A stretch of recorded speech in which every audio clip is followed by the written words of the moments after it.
Welcome back, my friends, to another dastardly installment of I Heart Mess, the #1/only YouTube channel that rounds up the best of the worst celebrity fashion for you every month. I'm Emily Kirkpatrick, a professional critic with an eye for the finest bottom-of-the-barrel fashions Hollywood has to offer. Today I've got a smattering of charmingly terrible things I saw in September, including an array of my worst opinions that recently came to fruition, the best outfits I saw on the boring Emmys red carpet, Kim Kardashian's spectacle of capitalism on the steps of the New York Public Library, and what is quite possibly the worst, most cringy outfit Drake has ever worn, which given his typical attire, I think is really saying something. As always, thank you to Ruth Ann Harnish for sponsoring this video and continuing to subject us to all these horrors month after month. To begin, I first need to catch you up on what has befallen some of the trend predictions I've made in the past and the many shocking ways they've come to fruition. First and foremost, my bodies on bodies trend literally couldn't be hotter right now. If I was surprised last month at how quickly it all seemed to come together, this month, I'm downright gobsmacked. As I was filming last month's video, GQ released its new cover starring Glen Powell wearing various padded muscle suits and cartoonish facial prosthetics.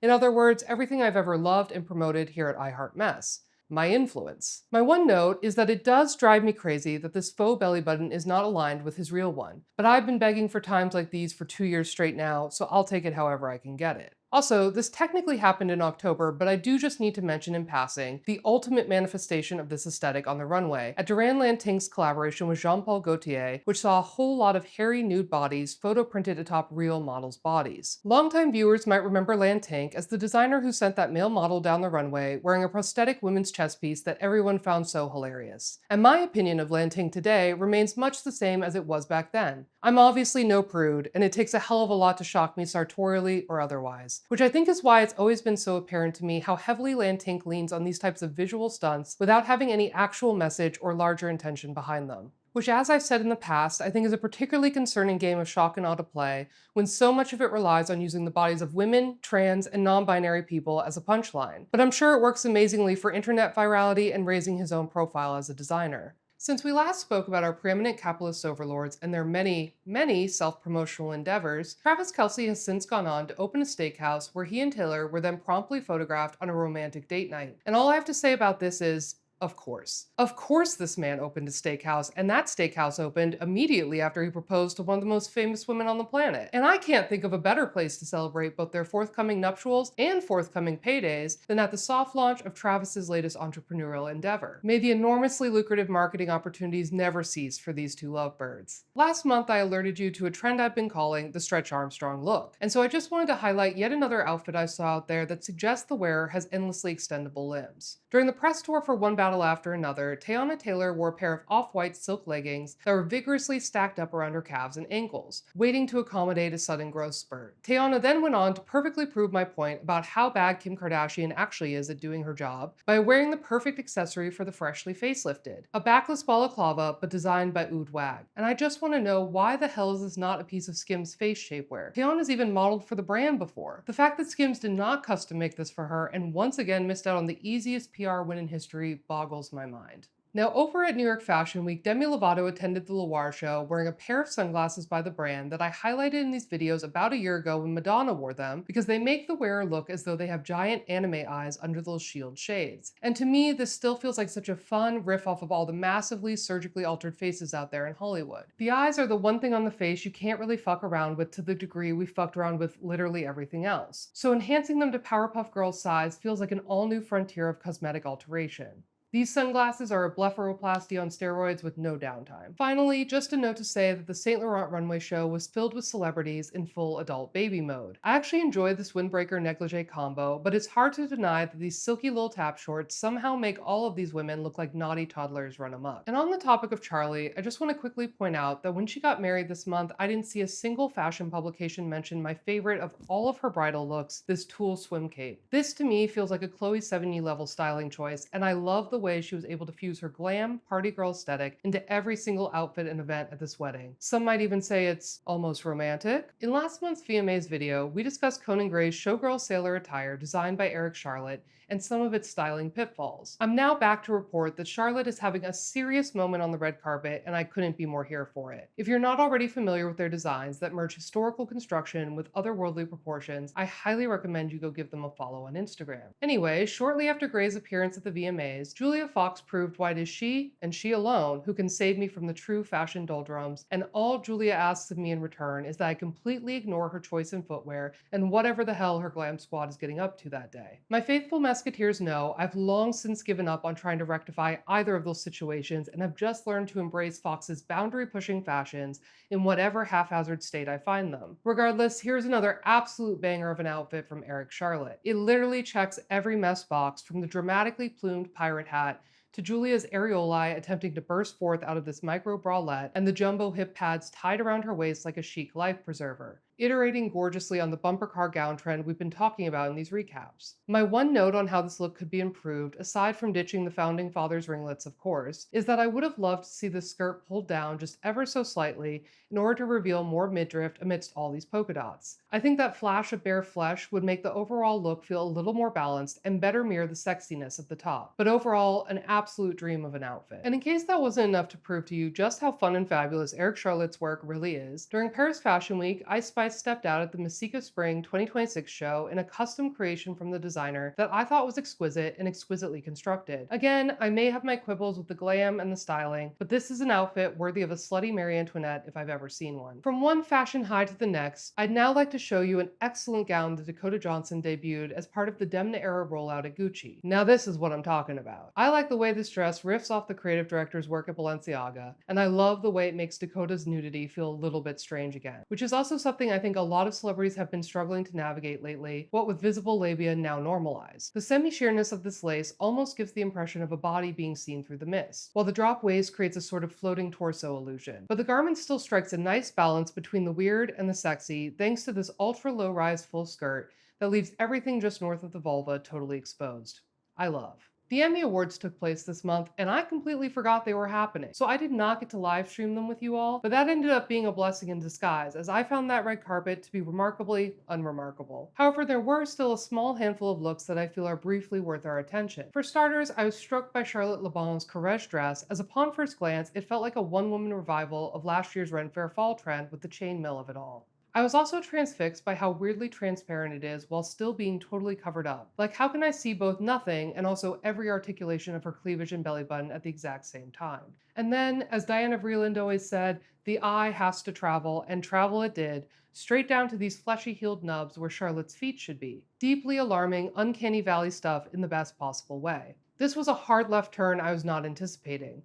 Like catching the AI glitch in a photo you swore was totally real. Not only is this once again perfectly in line with the destabilizing trompe-l'oeil bodies on bodies trend, but it also seems to me like the aesthetic choice of someone who is wisely plotting an extremely lucrative career in the world of OF foot fetish content somewhere down the road. A gal after my own heart. As always, Meg Stalter remains a core figure in the Mess cinematic universe. She is the sun around which all Mesketeers orbit. I already love this fit for the ceasefire duct tape sign and pin alone, but I extra love it because it perfectly epitomizes one of my long-held theories of black tie dressing, which is, if you can wildly, yet chicly, underdress for a very fancy event, you instantly make everyone else in the room look way too done up and fussy. This is the sartorial equivalent of shooting the moon in the card game Hearts. Extremely difficult to pull off, but if you succeed, suddenly you are the chillest, coolest woman to ever grace the Emmys red carpet, and everyone else is just a stuffy poser. Sam Nivola wore a new Jonathan Anderson for Dior suit straight off the runway, and I think it's gorgeous. It's also way too tame for the types of things I usually cover in these videos, but I wanted to highlight it anyway as it was one of my favorite looks of the night, and I think perfectly demonstrates how needlessly boring most famous men's suits really are. Because doing something interesting and memorable can truly be as simple as adding this delicate floral embroidery to a vest. That goes likewise for Ruth Negga, who knew exactly what she was doing in this custom Prada gown that's pulling heavy inspo from the iconic Prada Spring 2008 print featuring watercolor fairy illustrations. After years of one disappointing archival pull after another,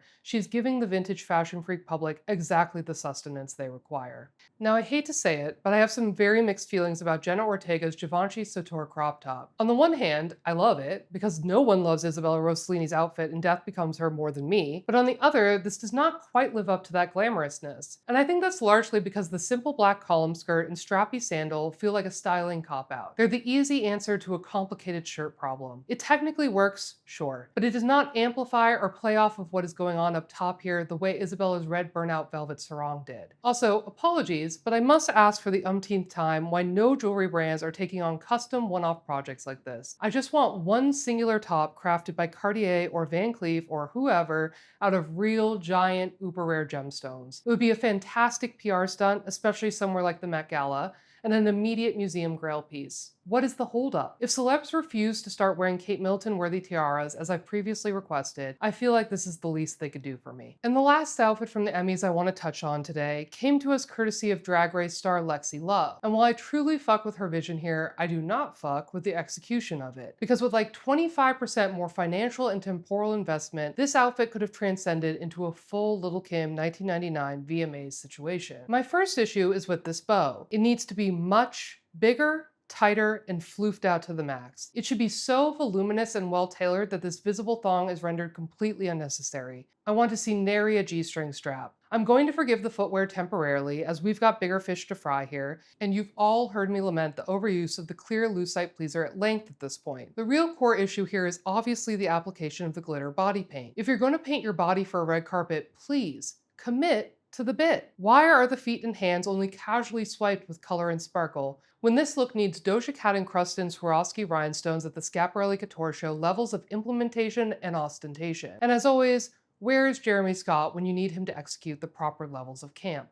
Last month, I got a lot of pushback on Instagram for my coverage of the Kardashians, which I always think is a hilarious reaction because you guys do realize that whether I talk about them or not, they will continue to exist, right? Their absolute domination of pop culture, fashion, and beauty trends over the last 15-odd years will not suddenly come to an abrupt halt because I cast a blind eye upon them. And to ignore them and not apply my critical analysis as though they are not that dominating force seems to me to do us all a grave disservice. They are no different than any other celebrity I cover in these clips. They are simply way more flagrant about the true, avaristic, narcissistic impulses that drive celebrity culture. Besides, I like watching the fall of Rome. I enjoy chronicling the downfall of an empire, and I have the intellect, the time, and the opinions to spare on any number of worthless topics. Let me have my fun. Now that said, my deepest apologies to the haters, but I must report that we have once again been blessed and cursed with a canonical piece of paparazzi high art courtesy of that family. They have delivered unto us another meta-dystopian commentary on modernity, hot on the heels of their last masterpiece, that Bezos wedding mise en abîme selfie heard round the internet. That said, this time that heavily symbolic imagery came to us courtesy of the Skims collaboration with Nike, and that very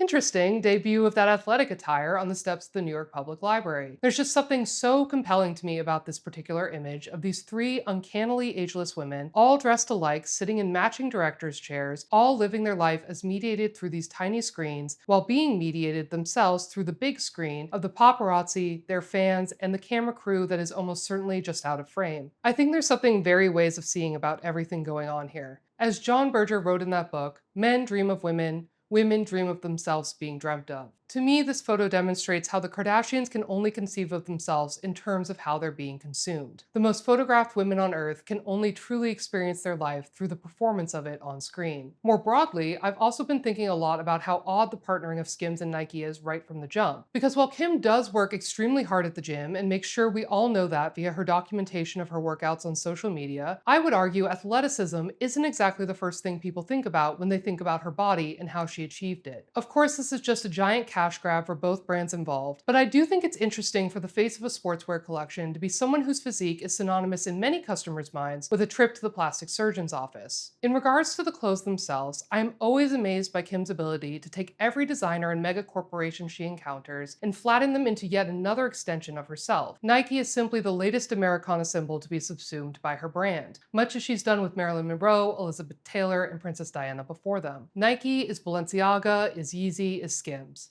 And I don't understand why any brand would wish to befall that doppelganger fate. Although I do think it's a pretty excellent metaphor for the current state of capitalism. Also, I just feel like Adam Selman already did these thong workout leggings a decade ago and did them much better. I was also struck by the odd choice to do this deeply Yeezy inspired, by which I mean deeply Vanessa Beecroft inspired performance on the steps of the New York Public Library. Especially because, as fashion journalist Amy Odell pointed out, this gross capitalist display from a billionaire is all taking place in front of a public institution currently under attack by the Trump administration. Not surprising, I suppose, given Kim's recent mask-off MAGA moments, but I do hope she and Nike paid the New York Public Library handsomely for this stunt. If you weren't already mad at me for triggering you with talk of the Kardashians, then I'm about to really send you into a blind rage, because I must inflict upon you a truly cursed image that was inflicted upon me this month. And that is the selfie Drake posted to Instagram completely of his own volition, wearing what is perhaps the dumbest outfit I've ever seen. It's honestly hard for me to even articulate what it is I hate most about this combination of items. I feel dumbstruck by each and every choice that's being made here. Really, only two words come to mind when I look at this outfit, and that is devastatingly lame. The one microscopic caveat I will give Drake here is that this was an ensemble he intended to wear to Oktoberfest. Not that I think that excuses it in the slightest, but just to elucidate the thought process behind choosing to be seen out in public in these Chanel Lederhosen. Kendrick can go ahead and put down his pen now, because these overalls are doing a better job at dissing Drake than any lyrics he could possibly write. It feels like this garment's sole purpose is to put a spotlight on and underscore 5 times in red ink just how utterly swagless this man is. Just in case you couldn't already glean that from the way he intentionally positioned his owl chain atop the bib of these luxury overalls before taking this photo. Now, an accessory faux pas this minor typically wouldn't make it into one of Mess's tightly curated recaps. However, something about this combo of Lori Harvey saying she's in her country era while wearing this vintage Chanel pork pie hat really cracked me up this month, and I just needed to share it with you all in turn. I know she probably spent a fortune on this archival accessory and is just trying to get the most bang for her buck, forcing this fedora into context where it doesn't belong. But this is like dressing up in full Peaky Blinders drag and then saying I'm in my coquette ballet core era. Like, okay. Whatever you say, girl. Likewise, this is neither here nor there, but it did make me laugh, so I thought I would share it with you all, as I am the foremost bookkeeper of Lindsay Lohan's Instagram content. For those who aren't quite as up-to-date as I on the Freakier Friday star's goings-on, she's currently attempting to taste of Streep herself, or at least whoever the millennial is running her social media accounts is currently attempting that. And in classic Lilo fashion, it's really not working at all, and that's why it's all working beautifully. I highly recommend taking a swipe through that carousel of cursed collages, as each food and outfit mashup is even more nonsensical and criminally insane than the last. This, to me, is the Instagram equivalent of that dance she did at her Mykonos beach club that one time. As I wrap things up here this month, I thought I would share with you a pair of images that brought me great joy. Longtime consumers of my drivel know that one of the categories of imagery that pleases me to no end is when people create completely fictional faces via social media filters that can literally only exist online. I pointed out these eerily smooth AI visages in the past on living legends of the art form Kris Jenner and Dina Lohan. And this month, a new contender for reigning queen of the blur tool emerged, Abby Lee Miller. The Dance Moms star and former criminal fraudster posted an Instagram reel this month that went insanely viral as she appeared to face swap with one of her pint-sized dancers while sidestepping with her walker down the aisle of an airplane. Yet another example of masterfully heavy-handed photoshopping on a face we've all been intimately familiar with for going on 2 decades now. And what took this moment to the next level of iconic for me personally is that a few days after this was posted, MAGA's princess, Sydney Sweeney, posted a photo of herself from her birthday party wearing a dress from the Blonde Spring 2009 collection that was formerly worn by Britney Spears. And I did not hear anyone make a peep about it, but this image is just as heavily retouched as anything Abby Lee has ever concocted. These ladies are two sides of the same Facetune to hell coin, and I think that's beautiful. And the last thing I will leave you all with for today is this haunting, cautionary tale courtesy of Miriam Margolyes' new memoir. Beware Schwarzenegger's loud, malevolent, and intentionally gaseous attacks, beloveds, lest they hit you square in the kisser when you least expect it. Okay. That's been Mess for September. If you found yourself shocked and seething over the many horrible things I've inflicted upon you here today, I'm glad to hear you're a fan of my work. So as my newest and most enthusiastic supporter, please make sure to subscribe to the channel, grab a membership, and scream out your window about the glories of my content. Thanks as always to Ruth Ann Harnish, who keeps the SOS Mess afloat, even in the most tumultuous of seas. If today's snippet wasn't enough to satisfy your hankering for A-list trash, you can always find much more where this came from by signing up for my weekly Substack newsletter at iheartmess.com. The link will be in the caption below. I also just recently started posting my podcast Mess World to YouTube, and would love it if you guys could check that out as well. In any case, I'll see you back here next month with some more truly haunted celebrity outfits.